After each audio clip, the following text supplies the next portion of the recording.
Hi guys, BJTHEBRAVE here. I'm back with another deck guide for you, and this time I want to talk to you a little bit about a new archetype that I've come up with for Erika. So you've probably seen my previous video where I kind of landed on one particular Erika variant. I think that's very good, and I definitely have a positive win with that deck, and is one that I'm continuing to develop. This one has a bit of a different approach entirely, and it's really based around this, what I'm calling the invulnerable package. Okay, so the invulnerable package is really trying to take advantage of the miraculous feat. So you could take this package and you could kind of try your own decks. You could build all sorts of different decks around it, but this core package kind of gives you the gameplay style. So basically, what we can do with this is we can create a board state. Oh, I'm actually missing something. It's quite important. Not 100% necessary if you don't have this legendary, but Saint Celestine plays really well into this. Because what we're basically trying to do is create a board state where we have a Vanguard unit, but it's invulnerable. It can't be hurt. It can't be removed with hard removal. It can't be damaged in any way, shape, or form. So obviously, in order to do that, we have to get 5 faith for the miraculous feat to extend until the start of our next turn. What we've got is a range of vanguards then that we could put that on. So we've got everything from the cheap 2-cost Crusader, the 3-cost Celestians, which are fantastic with this because it means that for 6 energy you can play like the Celestian and the miraculous feat, and then the following turn Celestian can obviously pray, get a shield as well, so that can become a real roadblock.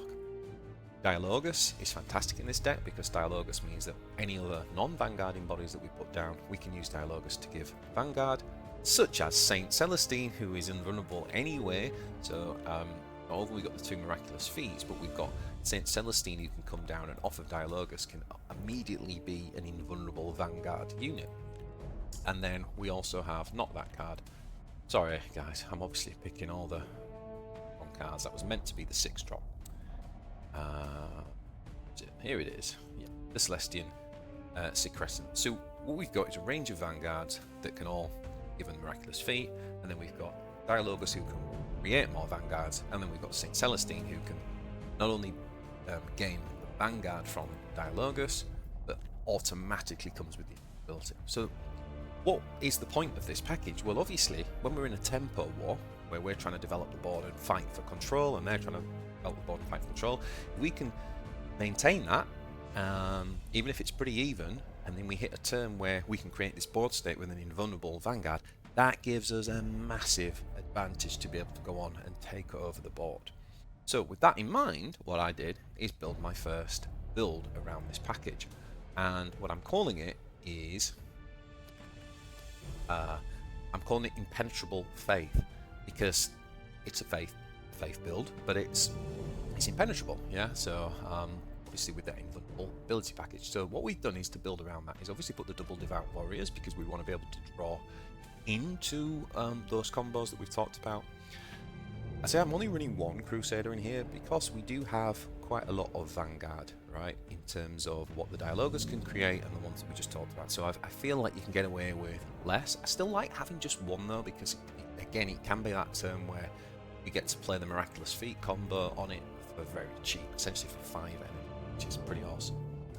We do obviously run double prayer. We have double preacher, again giving us potentially more vanguards in the shape of Crusaders, and also the preachers need 5 faith, which is the same as what the miraculous feat needs. So it's not so it's often the case, sorry, that the preacher is coming down with shield, and you can even do things like when she is shielded, you could give if you wanted, you could give Vanguard from Dialogus. Obviously we run Amalia because it's one of the best cards in the faction. As I said, the Celestian not only in this deck is good for the tempo on E3, actually having that combo with miraculous feat and then being able to the next turn to just pray and get shield, or pray and put the prayer ability onto it is really powerful. So that's really good combination. Now Now I do run double cleansing flames as well in there to give us some AoE. And the Dialogus, you know, one of the things you got to remember with this card is that you can obviously, when you do pray with Dialogus, you can actually put the Vanguard on itself, turning it into a 5/3 with Vanguard. So that's also pretty good. And I really do think this is a great deck for Dialogus. Like, definitely the best Erika build that I've come up with for it.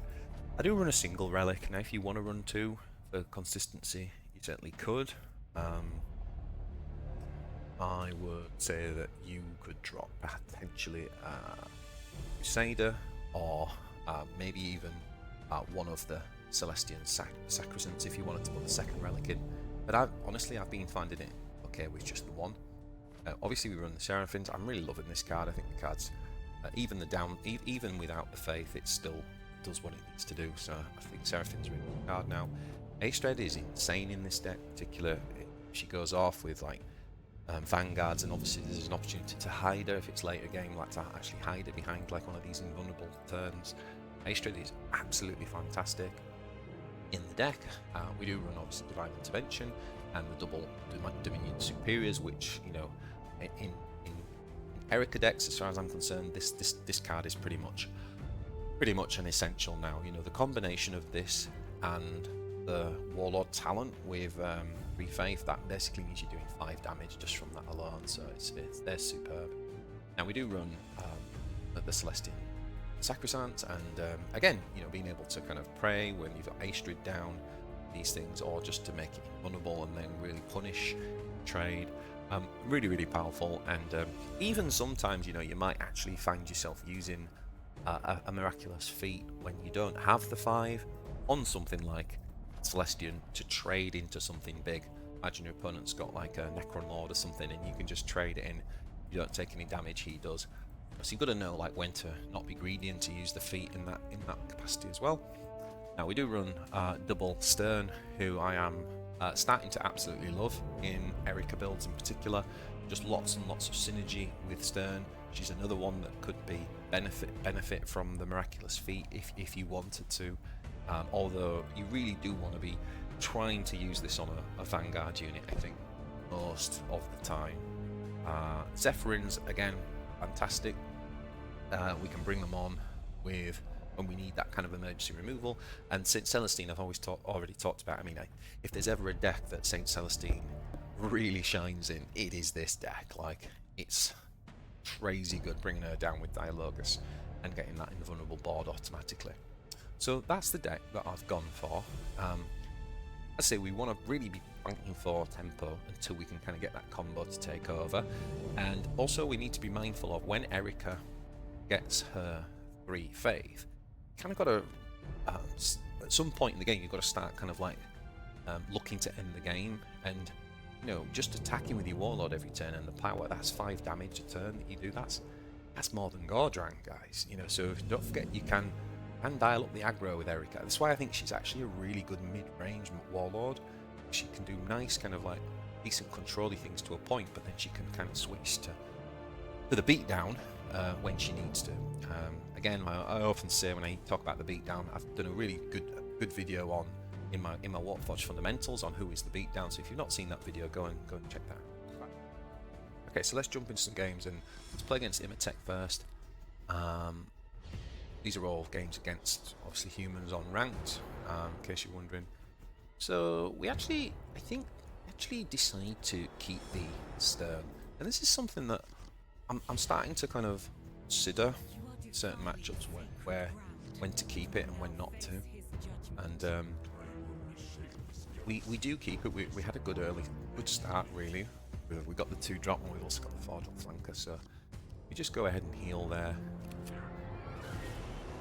Can't really deal with it, so he does the right thing here. What you're supposed to do as Imotekh is kind of disrupt the Faith, and that's the perfect response, but obviously it's not good enough to get rid of this guy. That. What we do now, continue tempo, put down Crusader, and we just heal Crusader, because that takes it out of the Tomb Guard. Tomb Guard's the biggest problem here, right? Can come on and do 3 range attack, but by putting it up to 4 we do that. Now he makes a play I did not count for. So obviously he'd done really well to deal with the board. He played the divination men here and then the 5/8 AoE. What we do is we immediately just go back to kind of tempo play, some good pressure, and he just can't deal with that, so he just disrupts the frame. And you can see up to now he's done a pretty good job, given that we had such good early tempo. He's done a good job at denying any faith, right? Of course we keep the faith, continue with the pressure of the tempo. Nice opportunity to dialogue us pray again and put him up to 6. You know that the Scorpec is a potential that, but again he's got to direct more resources, so he puts the Lord. He can't afford the ping, and therefore we get faith. And that's a good example of a turn of exactly what you're trying to do with Erika. This is how you build faith. Now we're just going to clear this because we just don't want any shenanigans where he raises it and then attacks it to this. This really puts pressure on him now. It's like he's used his big flanker. His hard removal's no use on this anyway. Even like things like extermination protocol he can't use to help finish this off. Just going to double Seraphim here and basically get this guy down to 1 so that we can use the prayer off of this. That puts us up immediately up to 2. Then we can pop the shield on him and then on her, and then boom, we've got our magic 3. Like once we've got 3, this deck is online. So even though he did such a good job, and there's the second AoE as well, such a good job preventing faith. What you're seeing in this example is we can still actually get what we need. It's just a bit irresistible, which is great.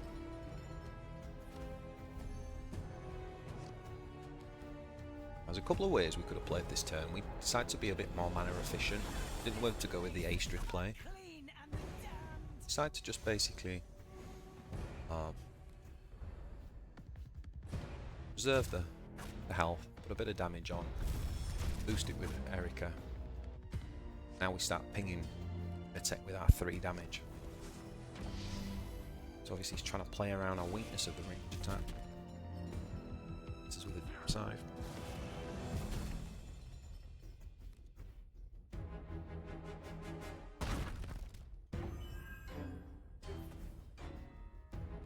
Does clear it, which is a shame because we could have obviously played the miraculous feat there. My soul is consecrated to this relic.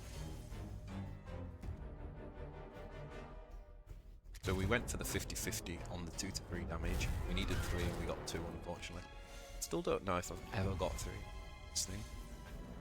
It's a good rate. But the good news is obviously with Aestrid we can pray up. They both end up with shield.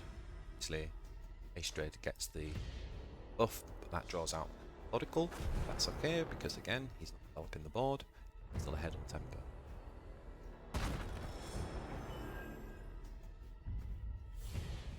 Yeah, so we're pretty happy with that.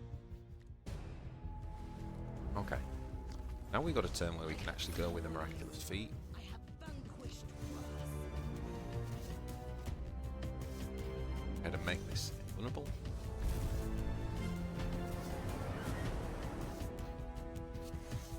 I'm not really sure about the use of prayer there. Obviously getting to 8 is important, particularly against Imotekh. We want that with a divine intervention. Kind of sister's version of the Will of Gork, but better. But yeah, I think that was a little bit of a waste of prayer, to be honest. Now he does heal up, goes up to 4, getting low on resources, so we do want to start putting some pressure on. I have seen worse. I have So we're going to go with a Zep to clear the unit. Already seen 2 AoEs, remember. So by going wide like this, we're now starting to put pressure on.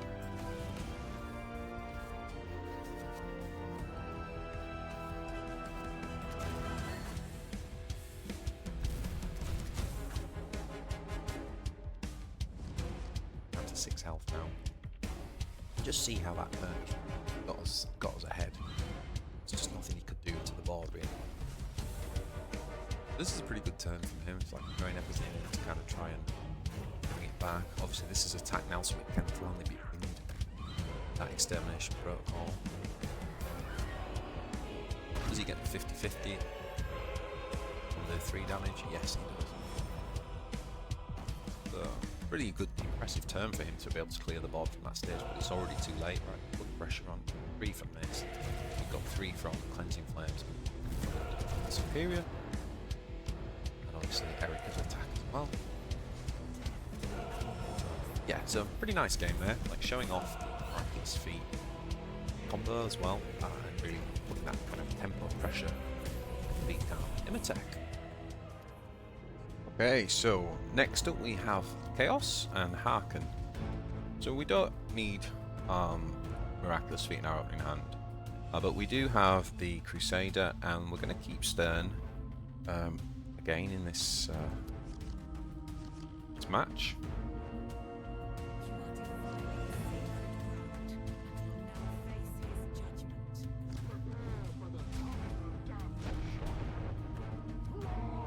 So he does the usual.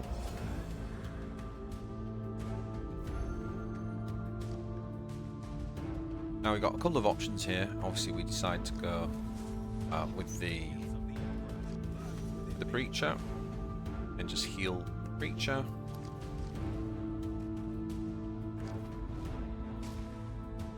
I'm thinking here is that it's going to put this down to 2, okay? But what I'm thinking about is, first of all, next step we can make him use hero power. We obviously distract, but you see what we did there? We actually played the Crusader rather than the Hymn of Battle. Now you might think, why would I do that? Because Hymn of Battle would have put the shield over here, and we wanted the shield to go to the left of this guy, because then we could heal the Preacher. And if he does this, look, well, actually he didn't use the hero power, but if he did, he would have only been able to put that onto 1.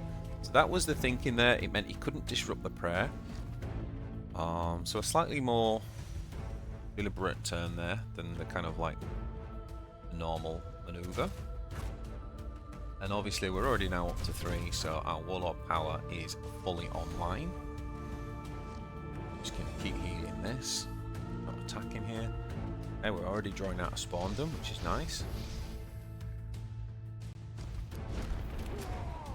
So that will enable him to obviously clear the board.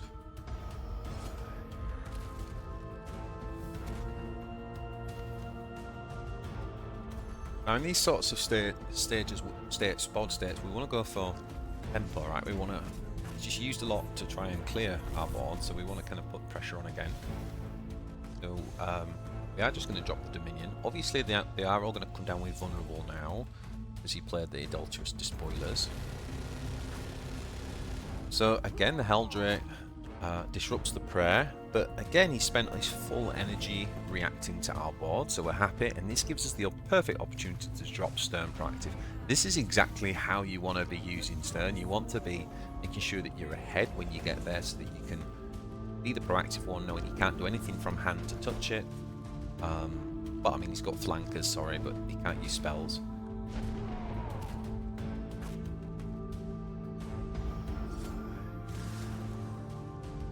So we have quite a few options here, the way we could play this. We could use Miraculous to just protect this on the trade, but as we had Seth, we'll just sacrifice Seth to put this down to 1, and she can do, the Stern can then do what she's there to do, which is to pray and destroy the unit, giving us, now we're up to 4, and that leaves us 1 energy as well. Over 3 faith means that we are going to draw 2 cards, so a nice turn to fit that in. Now this, look at this.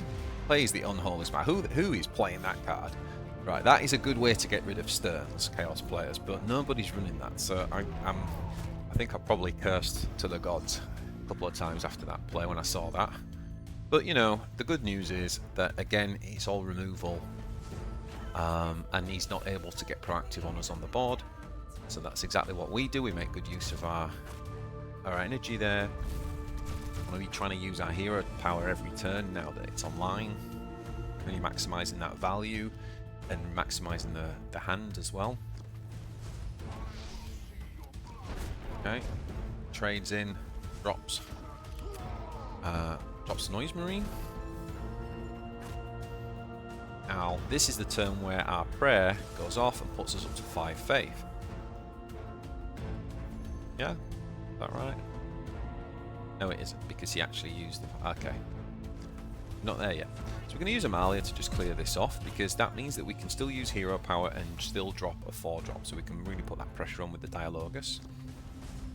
So on goes Dialogus. We're not putting it to the left because we don't want to give him the cheap hit to our face for only 2 damage back, and obviously AoE in both our bigger units.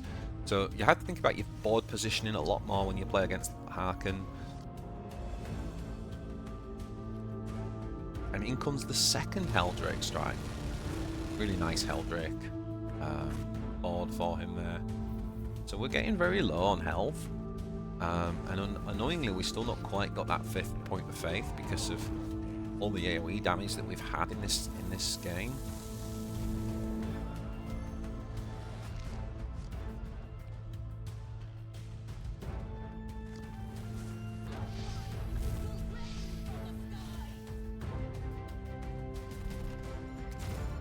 Seraphim's going to come on and clear the board. Again, we really want to be trying to use our Warlord talent where we can. Now we could have... what this does is it... Oh, and I made a mistake here. So look what I did is I actually just played the Invulnerable. I played the Invulnerable on the Celestine thinking that I had 5 faith and I had 4. And when I made that play, I assumed that I now had the Invulnerable play, and I don't. So a huge misplay in this game.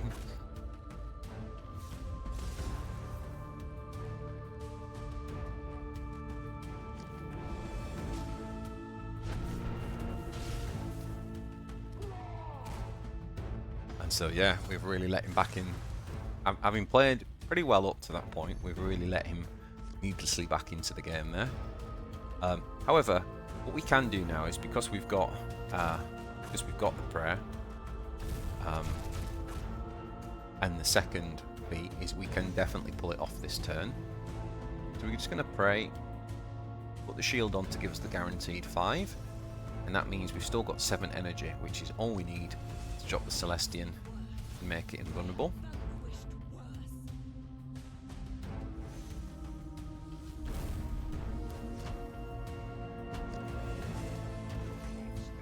And of course, he's so low anyway on faith, they're so low on health, sorry, because we have been pinging away with our Warlord, that we're kind of into lethal range. It reminds me a little bit of the ultramarine trick, right? When they would tempo and aggro you down, and then they'd have burn from hand to finish you off. Kind of doing a similar thing here. And so look, we've got a whole range of stuff here, right? Yeah, 3 damage to the. Obviously, we've got the removal if this was to be vanguarded. We don't need it. So yeah, GG. A big mistake, obviously, in the middle of the game there with their feet, but fortunately we didn't get overly punished. Okay, so next up we have the mirror match in Erika, and that's pretty nice opening hand up, to be honest. So we're gonna go ahead and keep that. Now we are going first. We don't have a 2-drop in hand, so just a pretty standard kind of like give ourselves some health, ping the enemy. Oh, have they got a 2-drop? Yes, they have. And it presents this awkward question of do you go on the attack to clear that or not? Well, because we've got the 3-drop, we're actually gonna play the 3-drop, and we're gonna play proactively, because if he does manage to clear this and survive, we have got the cleansing flames next turn. But then he surprises me because he runs Blade of Faith, and I'm like, who the hell runs Blade of Faith? So manages to sort of somewhat catch me out really there. But he does attack to disrupt my faith, which means that his Erika isn't praying this turn. So I'm actually going to take this turn to just basically bolster my faith and just disrupt his prayer. And so I'm taking a faith advantage rather than a board advantage. So he's currently on the proactive now, on the tempo.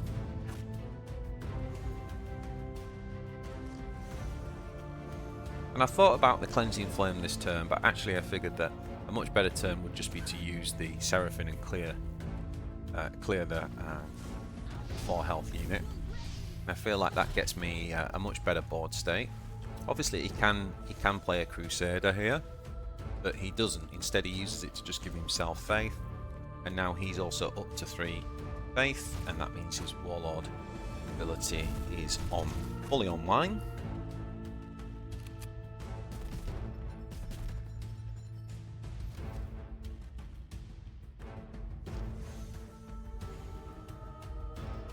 So, as a result of that turn, we're kind of back in the position that we are on the proactive in terms of tempo, because he obviously spent energy to bolster his faith up that turn. So we want to make the most of that by obviously putting the damage on the face to disrupt the faith, and obviously it's 3 damage a turn now. And we actually prayed onto the Dialogus, so he's now got a unit to clear and he's got to disrupt. While Cleansing Flames is a good way of achieving, or at least helping to achieve both things, because he's still got his Warlord talent. That clears the board, but he's again on the reactive. So a good job cleaning the board, but it doesn't give him anything proactive.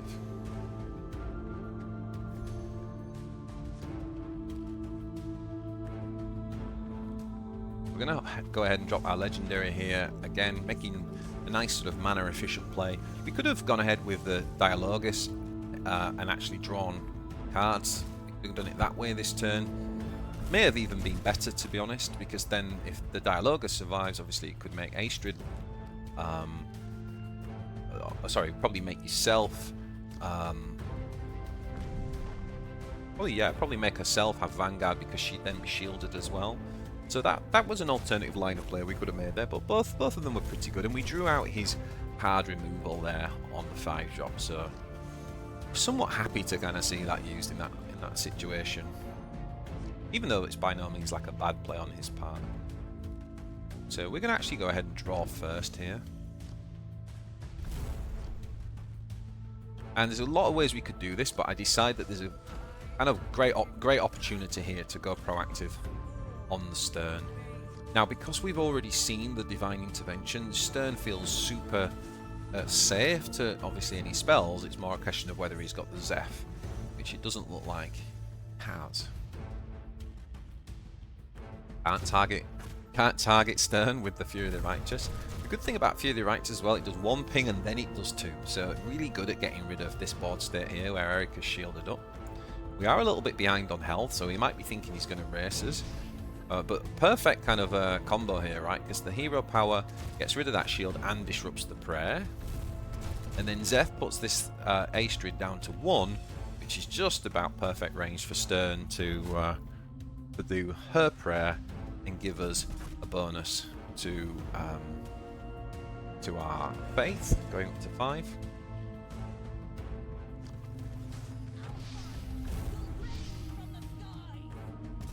So he's going to use his flanker to try and get rid of Stern.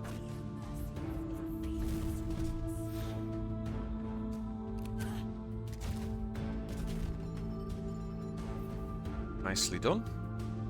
But obviously now we're up to 5 faith. That's perfect for Amalia here to kind of get a nice value trade. Not bad for a 3-drop. We've still got 7 energy, which means we can drop Dialogus and we can use our ping damage to finish off his board.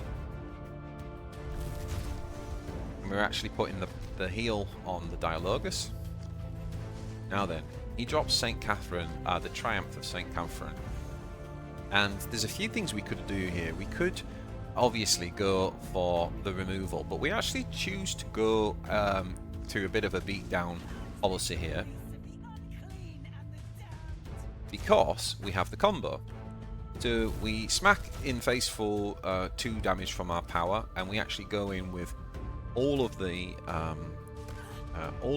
offense that we have, and then we just drop the invulnerable on the big Vanguard, meaning that St. Catherine can't do anything there.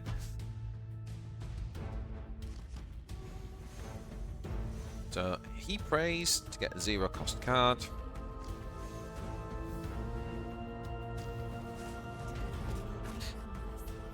And he uses the Dominion to snipe the Amalia from behind the Vanguard.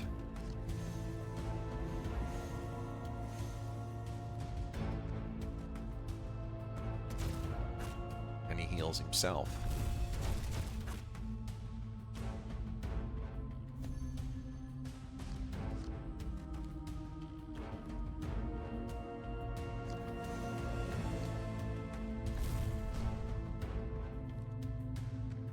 Now we're going to use the Divine Intervention to just get rid of that Triumph.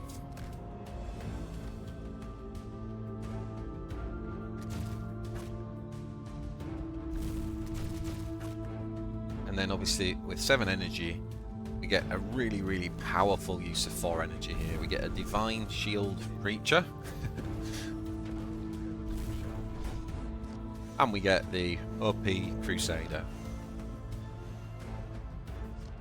Now, Dialogus put that on herself, which I'm not sure about that play, to be honest. I'm not sure we needed another Vanguard, but I think the thinking was to present threats, and because we get the +2 strength to melee, we certainly do that.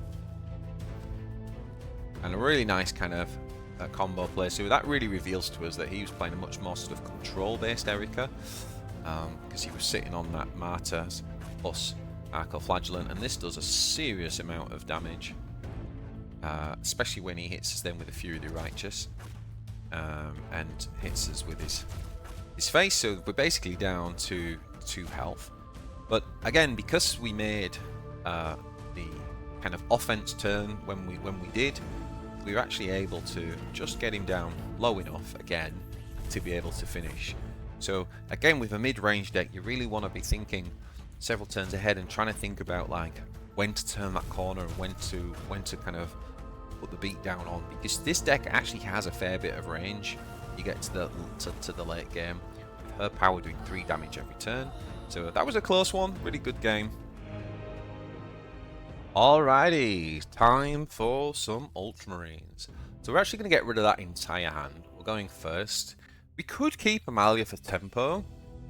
We don't really know which type of ultramarine that we're getting for Tigurius, because it could be like a machine, like a tank-based deck, or it could be a more aggressive.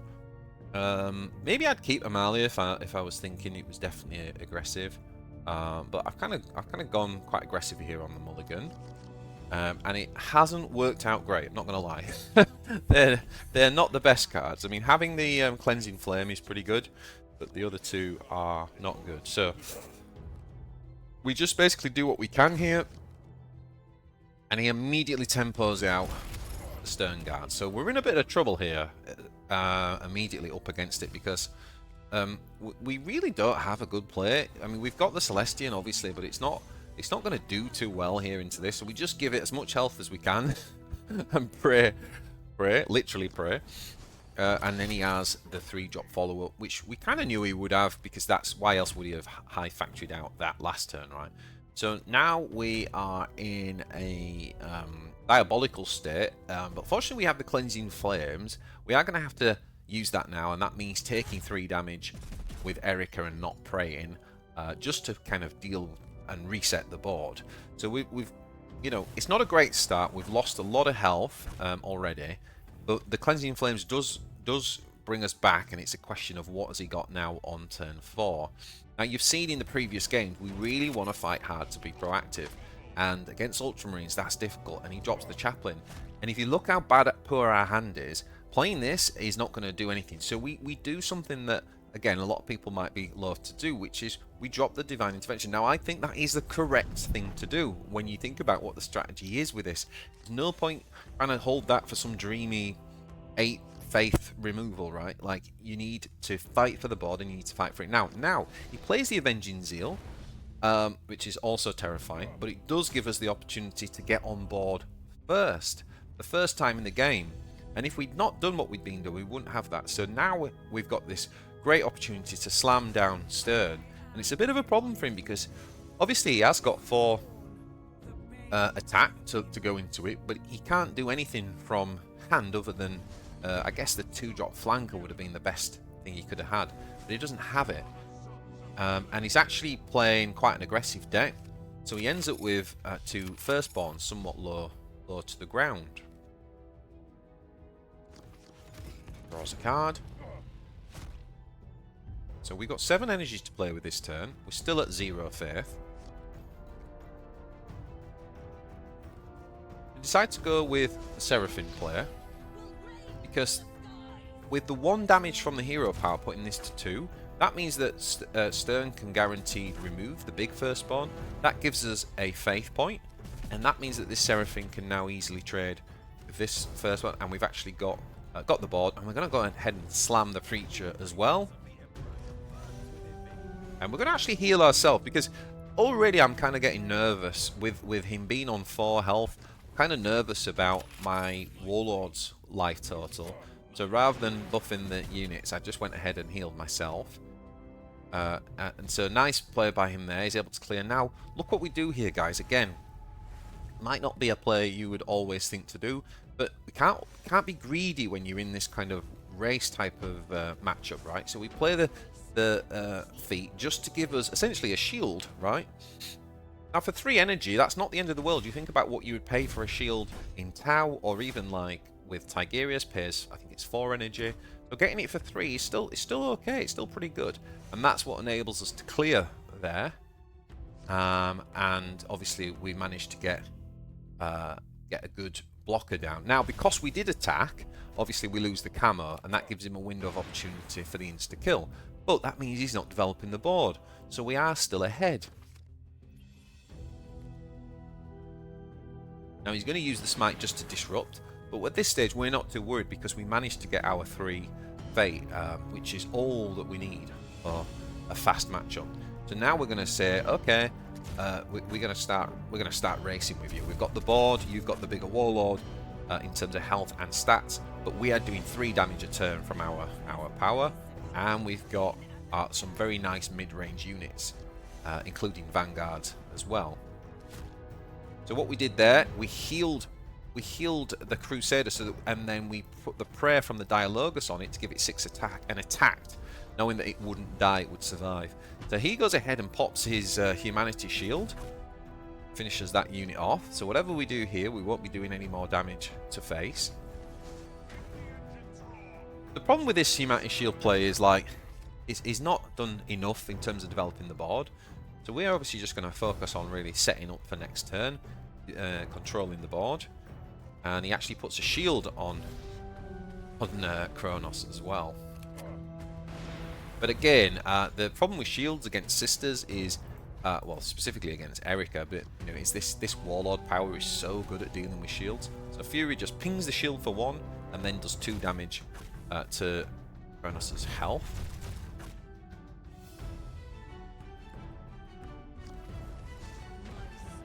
And what we actually decide to do here is to pray so that we get a shielded, an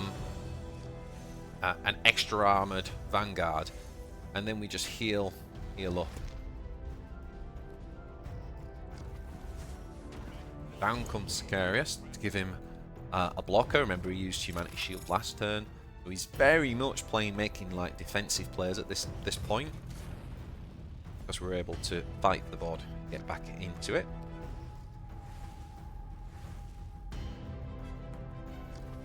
We're just going to draw just to see if there's anything different to pull, but we're all good because we can Zeph here, and if we use Dialogus' ability, well, you've got to remember with Dialogus it's the +2 strength, so that's +2 strength puts him up to 8, which allows him to ping.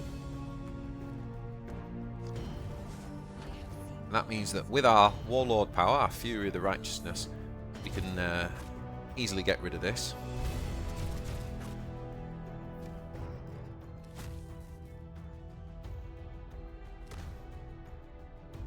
And that's lethal. GG.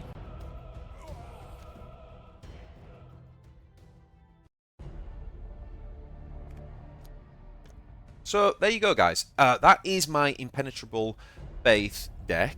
Now, in terms of differences with the other deck that we talked that you probably saw in my previous video, which was the Faithful. The Faithful is much more based around removal, right? So we're having like the Retributors in 4, and it's really about similar idea in terms of we're still fighting for the board, but it's really leaning quite heavily into the removal, and then we've obviously got some slightly bigger kind of late game. But what we're doing with the Impenetrable Faith version is, for example, Dialogus on 4 is a better proactive 4 than the Retributor, and I love Retributor. I think it's a great card, But there are times where you just need to drop a unit on 4, and that your opponent, for example, might not have something like a troop on board to damage. So what this gives us instead is a little bit more like proactive players, and it gives us that cheat, if you like. And I do think that it is a very powerful cheat. Having an invulnerable Vanguard is superb, and obviously the second one can give us either another invulnerable Vanguard, or it can give us like a shield like we saw in that last game where we can trade. And then we have a third one with Celestine that we can try to play. Celestine comes down if we can sync that up with Dialogus potentially. So I think this deck is really good, guys, and I'm climbing quite nicely with it. I'm gonna definitely play more with it. In terms of obviously things like the Mulligan, you really want to be looking quite hard for that first turn play. Always feels really good if you can get the Preacher or the Prayer on the very first turn.